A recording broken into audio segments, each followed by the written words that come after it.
Namaskar, hello and welcome viewers. You're watching Committee Report with your host Kriti Mishra.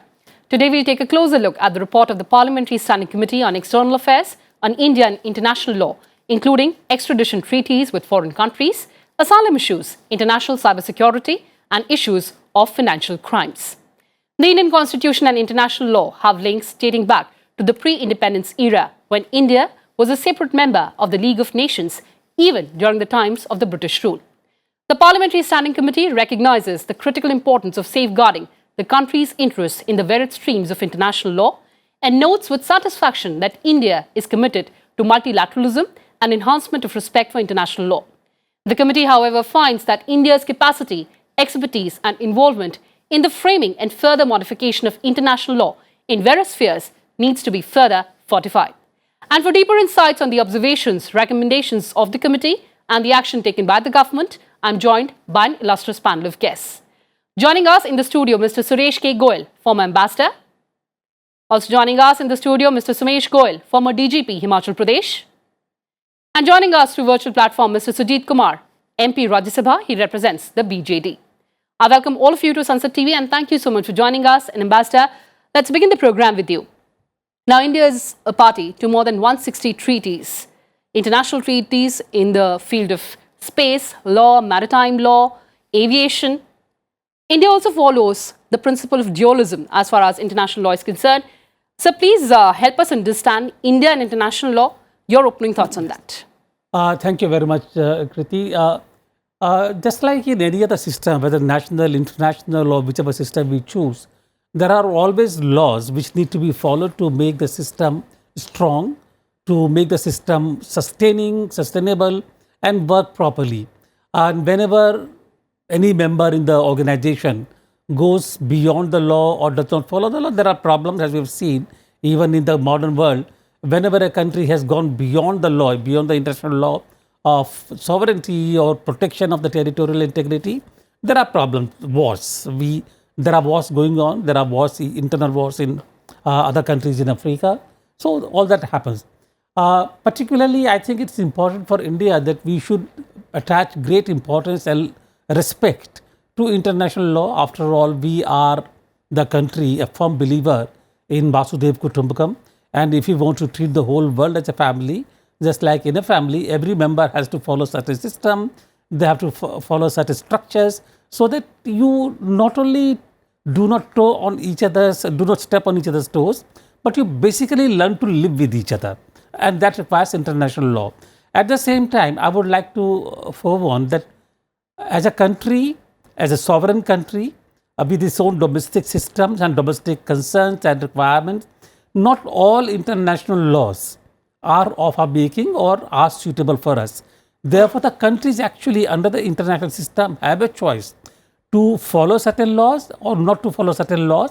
They have to specify right in the beginning, like in the case of the Convention on Asylum. Right, we, right in the 1967, 65, I don't remember exactly, when the convention was signed, we said clearly that we will not sign the convention on refugees. Right. There were reasons for that. We can come to that later on. So we are not part of that convention, but we are part of, for example, CTBT. We are not part of CTBT. NPT, we have joined NPT only after our own concerns have been met. So basically, we choose the way we want to go, respect the international law, and basically be part of the community in accordance with those laws. Absolutely, sir. And thank you so much for setting the tone and tenor of this discussion. And let's get to the specific issues and let's begin talking about the asylum issues. Mr. Sujit Kumar, the committee found that the Government of India's stance on the issue that India's domestic laws are adequate to effectively handle refugee crisis facing the country, as demonstrated in the past crises like Tibetan refugee crisis and Tamil refugee crisis, that was not fully convincing. Your take on Indian asylum issues and the laws to deal with it? Ma'am, at the outset, I would like to state that I'm not a member of the Parliamentary Standing Committee on External Affairs, which has come up with this report. Now, going back to your specific query about the domestic law on asylum and refugees, asylum seekers and refugees, yes, we do not have a domestic law for refugee or asylum seeker in this country. We are not a signatory to the Convention on the Status of Asylum, the 1951 Convention. and the 67 protocol which amended it. Now, I think it's because, as Ambassador Goel mentioned, for thousands of years, India has been a safe haven for refuge and for persecuted people of all faith who have been persecuted elsewhere have found India to be a safe soil. So the concept of Vasudhaiva Kutumbakam has been there in the DNA of this country. So I think because of this belief that there should be shared responsibility. India believes in this concept of shared responsibility. We do not have any domestic law, but I think the committee has recommended that in the absence of any domestic law, there should at least be a domestic protocol on the status of refugees and asylum seekers, so that this will enhance accountability. This will help the executive to handle this crisis better. Now, talking of the Tibetan refugee, it's a slightly different issue because. In 1959, when His Holiness and then about 80,000 Tibetans followed him into India, it was a different scenario as compared to the Tamil refugee crisis, which was more like a conflict inspired refugee crisis. But I think the suggestion of the committee is really well taken, that there should be a domestic protocol. We definitely need one. There is no such protocol now. Absolutely, sir. There has to be a domestic protocol. But Mr. Goel, let's also talk about extradition. Now, India has extradition treaties with approximately 50 countries and extradition arrangements with approximately 11 countries. But, sir, the offenders take the advantage of absence of such treaties with certain countries, go invest there and settle there. So how do we fortify our domestic laws? And of course, as Ambassador also said, that it is not only within the realm of one particular country, it is how the international community behaves or takes a stand on that. Your thoughts, sir? You see, you have raised a very pertinent question, Kriti. We have our extradition treaties with more than 4 dozen countries, yes, and 11 understandings with the countries that extradition they will assist. But what happens is that unless all the countries come on board and they think in the spirit of Vasudhaiva Kutumbakam, not that my criminal is my honorable citizen, but your criminal is criminal. That's right. So if we think like that, it doesn't work. There are unfortunately countries with which we do not have the extradition treaties, and they give not only asylum but citizenship on payment to certain financial, right, I think, desperados. And we have equally big problem with the countries we have extradition treaty with. I mean, if you look at the most celebrated financial criminals who are hiding in the UK, let's say. Right, sir. In the last 30 years, only one person has been extradited, whereas we have been regularly extraditing people to that country.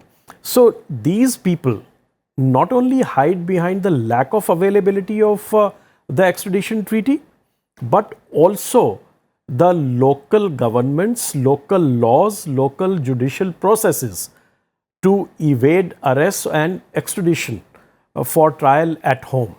That is one aspect of it. And internationally, Interpol, the lookout notices are issued, the red corner notices are issued, but till the community, the international community, thinks as one and they want to strike at terror, strike at crime, financial crimes, I think this problem is going to stay. It's not going to evaporate anytime soon.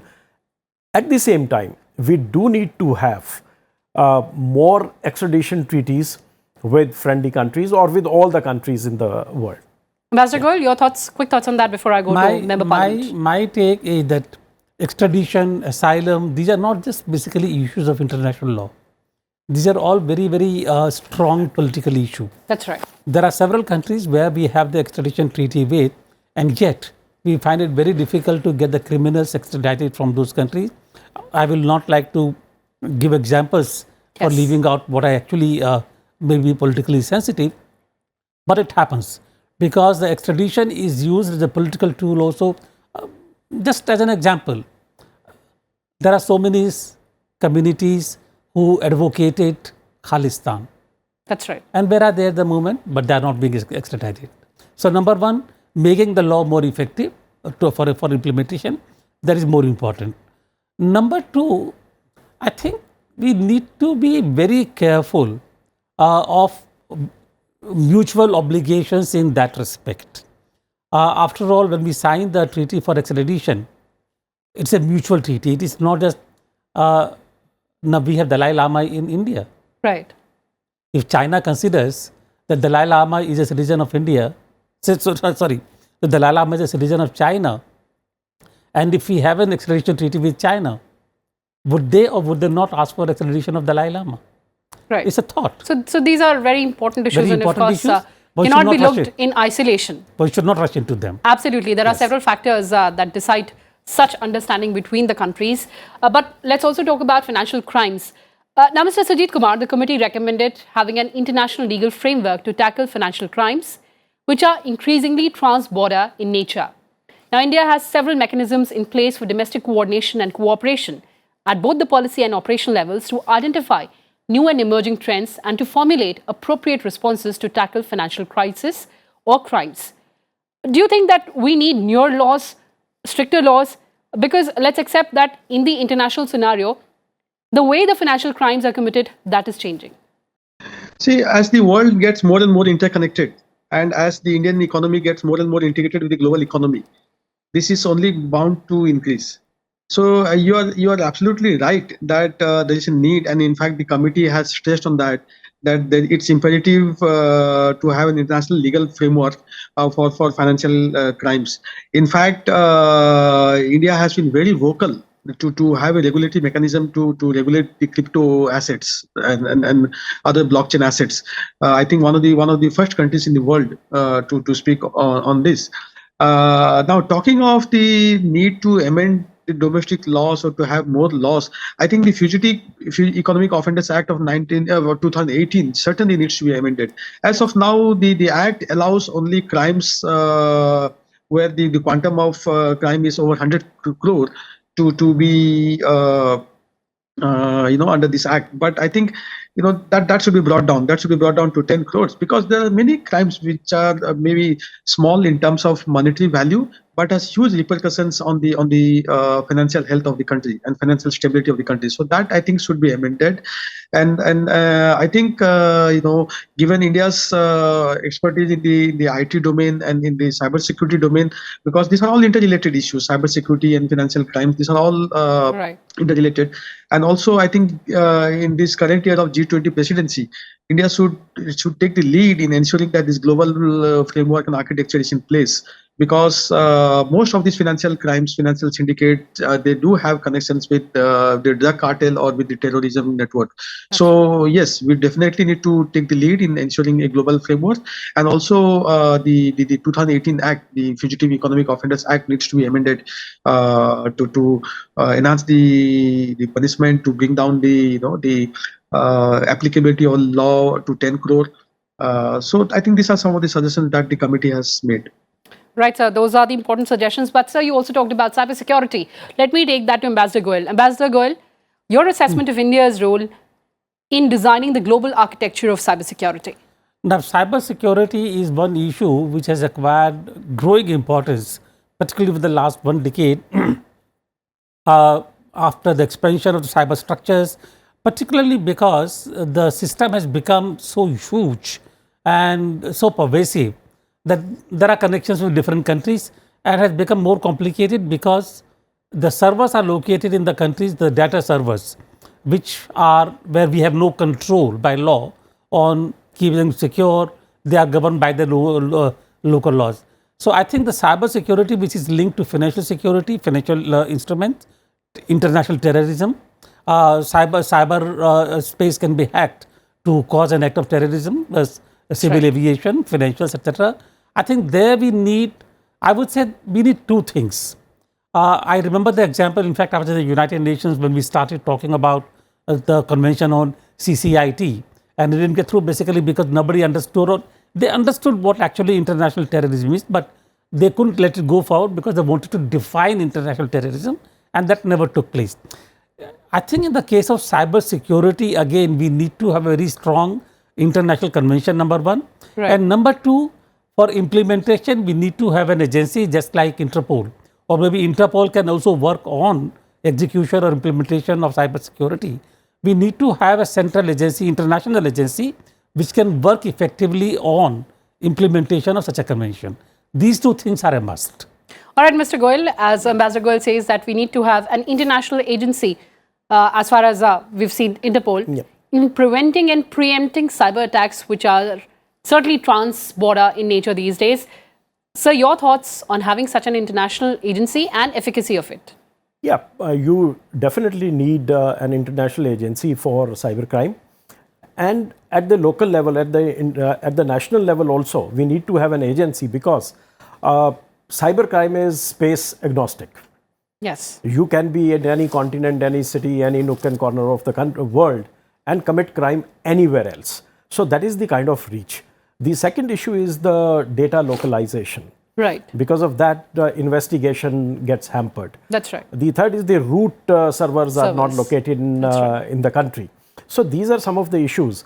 And recently, Prime Minister had raised the issue of creating cyber commandos or the cyber warriors within the police structure in the country.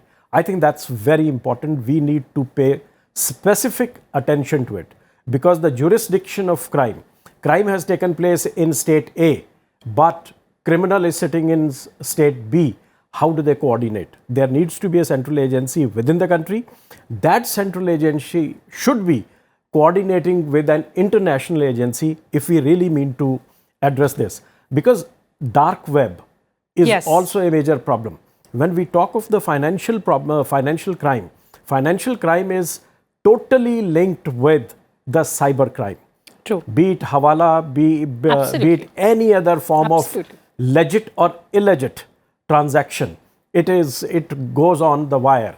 So these are interlinked and we need to have good mechanism in place. Absolutely. And you talked about data localization. It is pertinent to mention to our viewers that the government is already working on the data protection bill and let's expect the bill in the next part of the budget session. But before we end this conversation, Mr. Sujit Kumar, your thoughts on India's presidency of G20, the opportunities for us? I think it's a wonderful opportunity, though every country, every G20 nation will have presidency at some point because it's by rotation. But I think as we celebrate the 75 years of our independence, as we enter the what's being called as the Amrit Kal, I think it can't be a better time. You know, we are the largest democracy in the world, and as Honorable PM has articulated many times, the oldest as well. We are the largest growing major economy at close to 6.87%. No other country is close to our economic growth. So G20, $5 trillion economy, these are all great opportunities for us to take the lead on cyber security, on financial architecture, on many other issues, climate change. We have publicly articulated our goal of net zero by 2010 to 2070. Now, how do we reach there? We need interim goals. We need interim milestones. So, I think there are many ways where we can. Right. Absolutely right, sir. But Ambassador Goyal, as Mr. Sujit Kumar said, mother of democracy. Yes. Shining star in the international landscape as far as economy is concerned, the opportunities that we have ahead? I think the issues are such, particularly the issue of securities, the conventions, all these things. G20 being a congregation of 20 countries controlling about 80% of the economy, 60% of the trade, population is more than 60%.